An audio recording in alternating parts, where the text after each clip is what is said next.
Welcome to the NAMAE webcast, and today we have as our guest Dr. Stephen Guynup, who is game design faculty for the Southern New Hampshire University and a VR developer. So welcome, Dr. Guynup. Hello, Dane. Now, can you give us a little bit of a background of your history, Dr. Guynup? Well, I got my start about 30 years ago. I was working as an instructional designer building multi-million-dollar software for Weyehauser, Georgia Pacific, and I wanted some fun.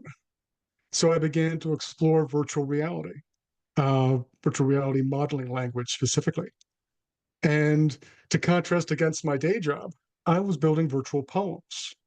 3D works that expressed the ideas and stories that my friends, a lot of poets in the city of Atlanta, were exploring.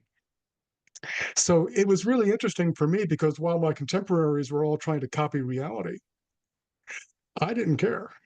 I'm like, this is an amazing medium. There's so much fun that we can have and explore. And poetry is such an open book for digital exploration. And on levels that I didn't really quite understand myself until I went back to grad school. Now, you So, immediately got thought of poetry as opposed to what the mainstream trend was there. Why do you think that was that you immediately sort of veered off? You have a deep, long history of interest in poetry? well, yes and no. I like creative expression. I like writing. I'm not very good at it myself, but my friends are amazing. My friends were some of the top poets in Atlanta.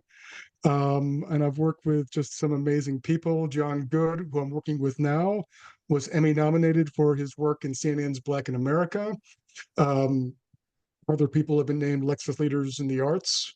So I had a really good community of poetry and their stories and their ideas and expressing their vision in this new domain of 3D and VR was fun for me because I'm a designer at heart.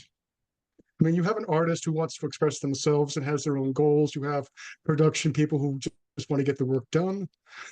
But me, I'm sort of in that place in between. And anyone who teaches design understands that, we're problem solvers, we're thinkers, and we understand that we work with human beings and the humanity of it all. But we also have very practical, goal-based things that we need to accomplish. And taking that experience, particularly from my professional work, and applying it to this crazy world of really amazing poetry was just fun. And I mean, I can't really take all the credit. I had some really amazing experiences in my early days. Um, I was I was in college. A friend of mine, Ted Williams and the Media Assassins. So he was a poet with a jazz band. And I remember the first time I ever went to see him because he's at a club and he's telling his poetry with a slideshow behind him and a jazz band playing.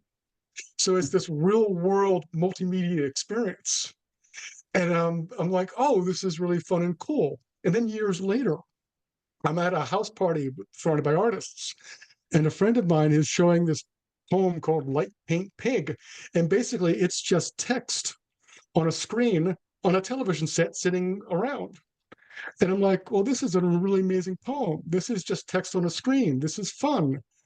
And oh my God, this is easy to do in VR because reality is a pain in the butt. Reality is hard. Copying reality is hard. And copying reality is never the goal. I mean, as people who express themselves and try to do new things, reality is our tool. We edit and compose reality to create belief and behavior in our players and our users and our viewers. This is what filmmakers do. This is what game developers do. And this is what VR developers, well, the broader community hasn't quite understood yet, but I'm trying. Okay.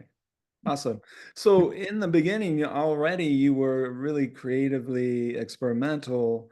Um, did this become more industry oriented at any point, or have you always been sort of in the creative margins? Oh, well, I think when I decided I wanted to make some money, I got more toward, okay, where's the actual application to this? And it was there were a couple of things early on that just got me going because a friend of mine named Adam Nash took my work that I was doing, my poetry work. In fact, I was doing this series of, I was exploring poetry where my body, my avatar would become the poem. So rather than have a human form, if I talked about a girl, I would become a girl. The poem I'm remembering most is about laundry, a girl doing laundry. So washing machine, laundromat, all those scenes, I would become objects, pictures, or even a world, a washing machine around you through my avatar. And so the whole sense of embodiment, and that's very much out there, but it makes sense from a perspective of usability in that where do you look? How do you shape people's attention? And to what extent is a body needed for a performer? And that, he took that into musical performances. So I went from, I did poetry, he went into music, he explored some interesting things. And then I'm like, oh, you know what? I can take this into education and consider the idea of a virtual poem. And even what it is such a big, broad sounding term, but it really is just an art installation. And yet that's VR art as installation, not necessarily all hard to understand. Now imagine a series of art installations that line up with the stanzas and the mood of the poem. Mhm. So now you've got these series of art installations. Next, imagine all the ways you can travel or have that information come in. You can walk, you can run, you can teleport, or it can come to you. I mean, I did I'll loop back to education in just one second, but all of that kind of works. Now flip that into education. What's the difference between, and I'll put this to you, Dane, what's the difference between an educational installation and an art installation? Well, I put you on the spot.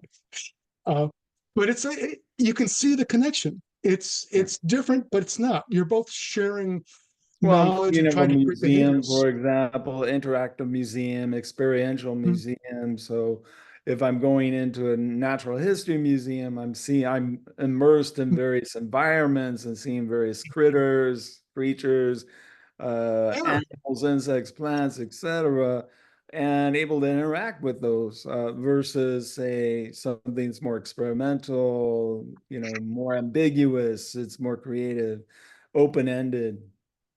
right. But you can see the connect. You can perfect. But and you can see the connection that you can take all those creative ideas from poetry and that same design language that poetry affords and apply it toward educational work. One of my early educational projects, I did this piece on the solar system and comets. And, I shared some, 2D slides of early, history, Aztec and Chinese interpretations of comets. Then I had a large interactive model floating in space, because again, you're in space. So you might as well have a big floating space and talk about the comet. Mhm. And then I had an Oort cloud in the distance. So imagine you see this kind of, the our solar system from far away. And then I animated that so the entire solar system Oort cloud moved toward us. So you had the origins of all of that come at you. And even you got close enough, the comet that you would be tracking all the way in appeared. And so you're standing in space, but it looks like you're actually following the path of a comet in Mhm. space with all that dynamic sort of movement. And you create this sort of experiential place to embed knowledge and to create um, a foundation for dialogue or conversation. Like, well, why do you think now, as it's getting closer to the sun, it has a tail? What's that process? Mhm. Um, having told them that it was ice and water at the start, and then they see this tail emerge due to the solar wind, can they figure it out on their own? That So sort of this conversation experience tracks. elicits inquiry at different levels. And so that's what you mean by embedding knowledge, is that you can attach different kinds of interactive modules, perhaps, whereby you can explore these different areas of that particular experience. Okay. Yeah, and it's funny because in my work and in what people suffer with in VR is everyone tries to build these big one beautiful worlds, and that's hard. When you just said the word modular, that's 100% on target.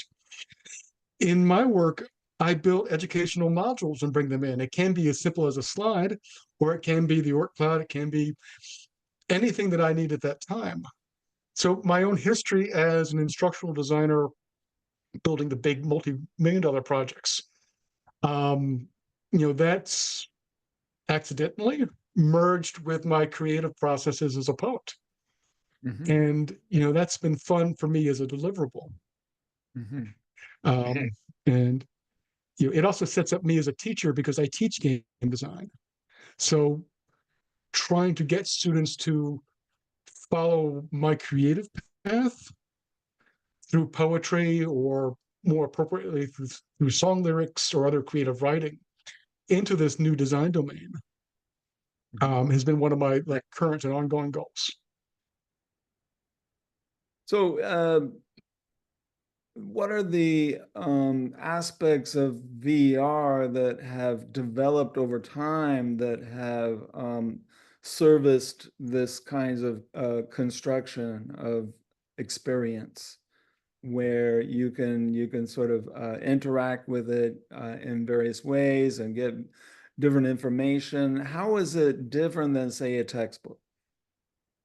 Oh, there's two fronts to this. I mean, on the technology developing over time, what I'm doing is actually what the technology does naturally, what a medium does naturally, or but textbooks are a medium too, so maybe that's not entirely fair. But my work A is virtual medium. a little different. But uh, yeah, I'm a little. Let me think about this for a second. The My work touches on. Well, let's say what. Let me just get to you in the textbook. That's probably a simpler place to be. So, in terms of the text and the difference between VR and a textual starting point, uh, text is immediate. Text is linear. Text is reviewable simply. Text has value. Text is part of our conversation. Um, but it doesn't necessarily create the overall experience. It's very much one channel. The a written book can be exciting, but often only if the reader has an imagination and can put their own pictures in. A book with pictures is sometimes, and illustrations is oftentimes more powerful because there are certain concepts that don't make sense until you see them more visually. Going further, um, there are concepts that don't make sense until you see them in motion. Do you see them live? And that brings up the idea of video. To have them immersed raises a whole host of curious possibilities because on the far end, it brings up role playing to really be in that spot and to pretend to be acting on behalf of some educational outcome. I've seen a lot of people explore courtrooms and do legal drama and have their students act as a jury or audience, judge, or lawyers and argue it out in a VR space. And that, of course, will work, on the university level or K through 12 if you want to have the people's court. Uh, I've had a friend of mine do a project on the Civil War, and he had a group of people meet in an industrial factory in the north And then he had another group of students meet on a plantation in the South. And in both environments, contextual information and references were provided for them. Each group's own individual media bubble of its era was surrounding them. And each group then formulated their ideas and their arguments, coming into what would become for the class a congressional debate on the subject. And they actually took a virtual train ride and then met in a simulated congressional hallway, or congressional hall, and had that debate about the Civil War. And I think they were able to do it with a bit more emotional clarity, and I think emotional depth than any other sort of experience.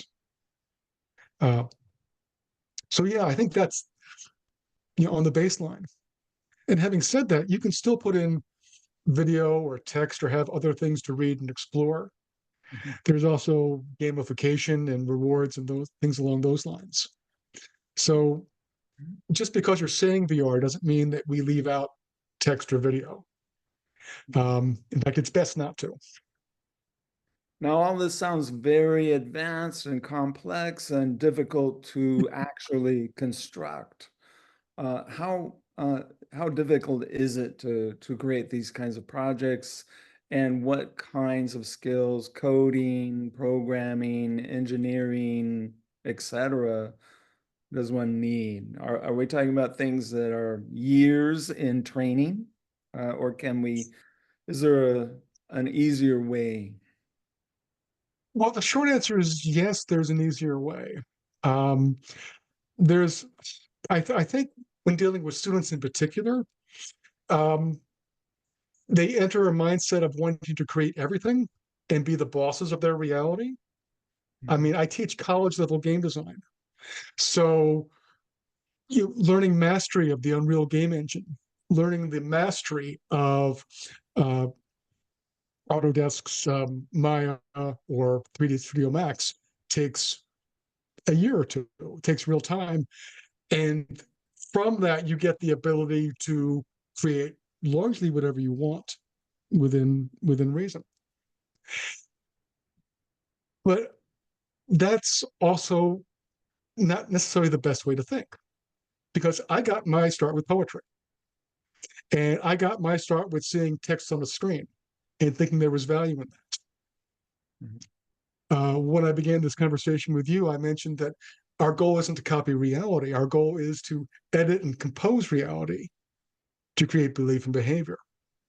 So on a very base level, understanding that your goal is to educate and share knowledge lowers the production bar to whatever you want. Because you can create a VR virtual world and put text in and put images in and just have people walk around like a gallery in a museum. That's easy. And it creates the same sort of educational structure. The technology is always changing, and so the technology is a moving target, and some things come and go. They tend to live on. So there's a lot of technology living on fumes. But there are good options for educators today. And I think this is for the K through 12 general market, general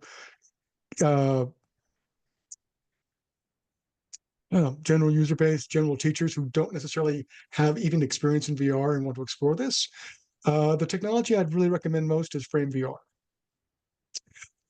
Frame VR is, well, it's written in WebGL, which means there's no install. It all exists on the web, and it's all runs in a browser, more or less. So you don't necessarily need to keep things updated. It's accessible, simple. They've done a couple of things that are really nice. One of which is if you want to load an image into it, you can load an image off your desktop if you want, of course. But inside the application, you can do a Google search for images. And so you can do a Google search for anything online. Like if you want a picture of whales, just type in whales on the internet in the app or in the software, and it'll import an image. It'll show you a stack of whales to choose from, and you can import it, which is easy. How does They've one also had experience that as an audience, that particular form? If am I looking through a browser in order to experience that? Well, it's a 3D experience, and you can view it on a browser. You can view it on a mobile device, which is a little tricky because the screen is small, but it is workable and can be kind of fun if people need access. But you can also view it in VR. You can put on a VR headset and use the Meta's own Oculus browser. Just go to the website, and there it is. Now, some universities, some schools have headsets, some don't.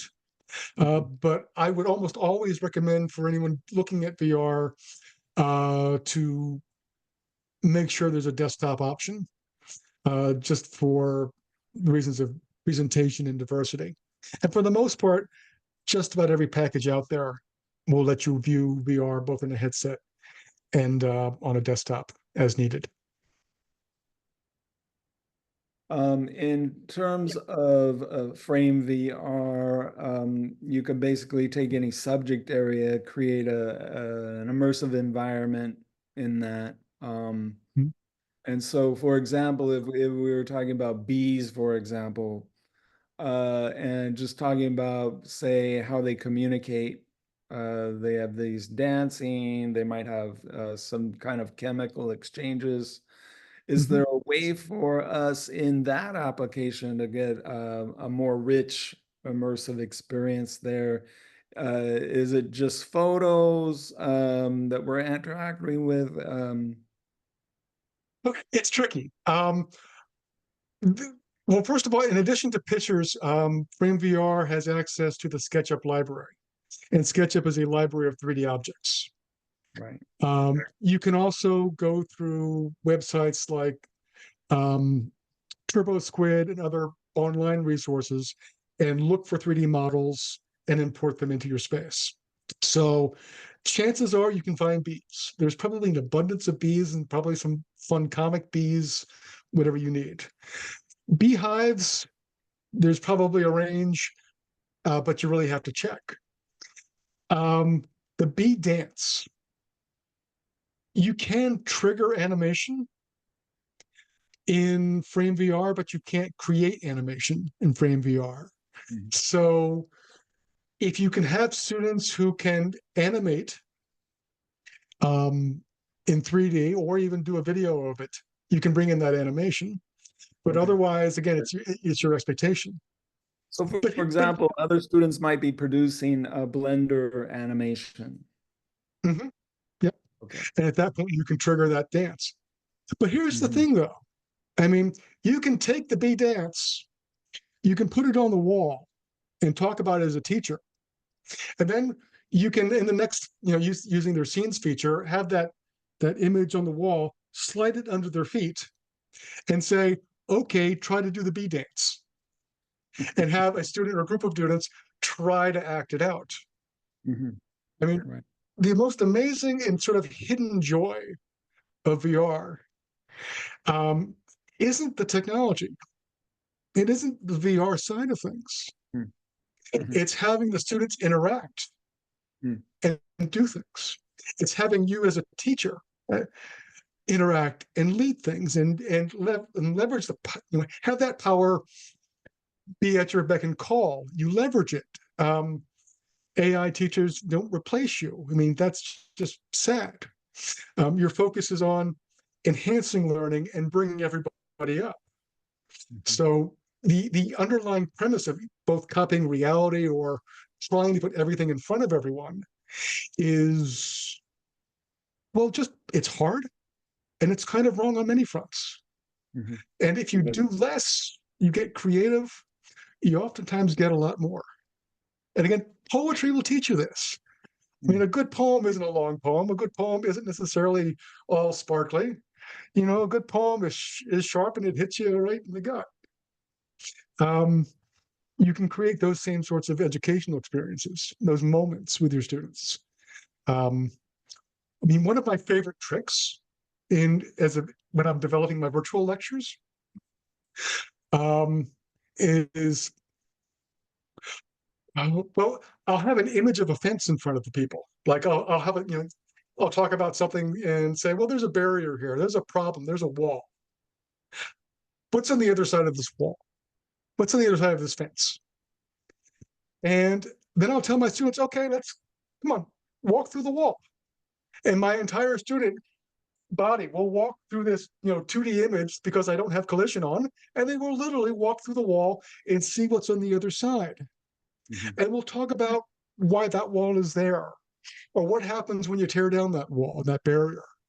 And it creates this very simple, elegant storytelling path. And you can do the same thing by looking down or looking up. I mean, oh my God, nobody ever looks up in VR. So if you want to hide knowledge in your VR space, just put something above and just, have it kind of look like a cloud and say, okay, guys, look up. That's where, that sort of simple exploration, a little bit of media trickery comes into play. Again, poetry is a fun starting point for all these things. It's a little tricky though. If you tell your students you want them to build virtual poems, most of the boys in the class aren't quite sure what that means. Right. Most of them would rather be shooting zombies, in my experience. But you can loop back to song lyrics and find a good song to explore, and explore music. Again, music and creative work probably a safer starting place. But yeah, just amazingly fun stuff you can do, and simple stuff. That whole music, make your own bee dance. What's that mean? How would you communicate if you were a bee? How is the VR XR field developing, and where can we follow these trends so we stay informed of these developments? Oh, that's a tough question and almost a sad one. There's a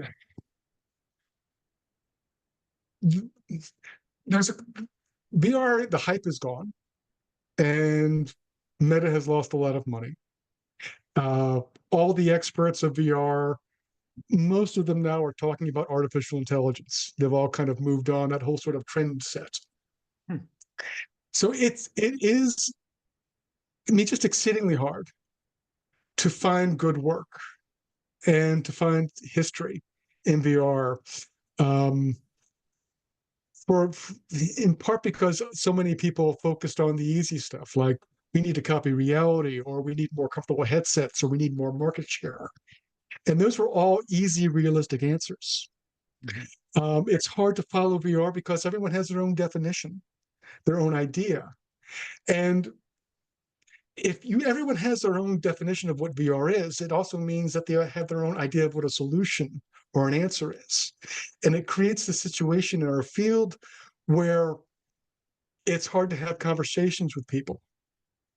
Because as obvious as everything that I've said, I think I've said to you is, the reason you understand it, I think, better than most, and why our audience here understands better, is because they're media artists.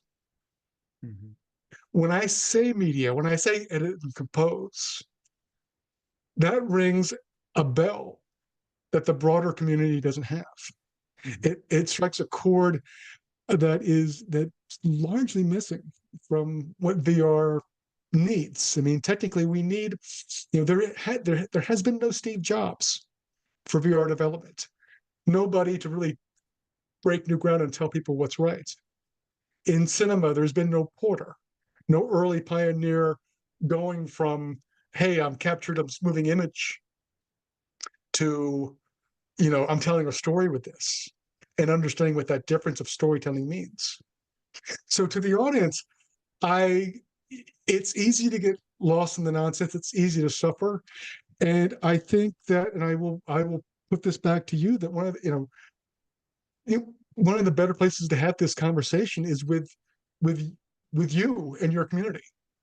I think that this should be a real talking point and a real development point for media artists in general. And I think that it helps our students who are going to be the next generation of developers, because God knows I'm getting old. I mean, I'm passionate about teaching, but it's not going to be people like me who are going to make the big difference in VR.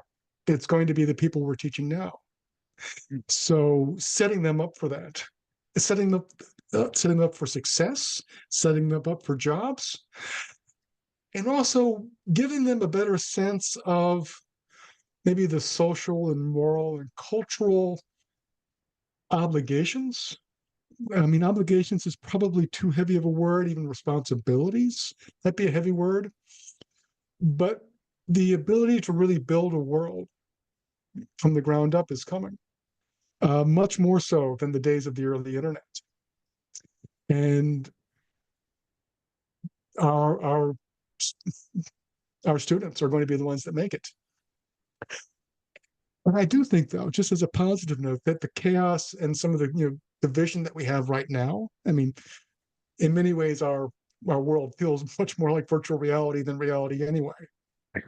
But I think that these are all conceptual issues and challenges that we can funnel back into the virtual as a place to explore, as a safer sounding board, and get a better outcome from. So I'm hopeful. I'm very, very hopeful about the future of VR and the world in general. Oh, that's wonderful Yeah, comment you made there. So very good. It's been a very interesting conversation. And we'll try to return to you again later and get some more information about VR and how to include it in educational programs. So really appreciate your time today, Dr. Guynup. thank you, Dane. Thanks for asking. This was fun. Okay, Good. Bye. bye. Yay! Okay, hopefully that all makes sense. It wasn't too. I mean, honestly, it tends. I know I tend to whine. So No, this if was you great. okay. Yeah, it was perfect.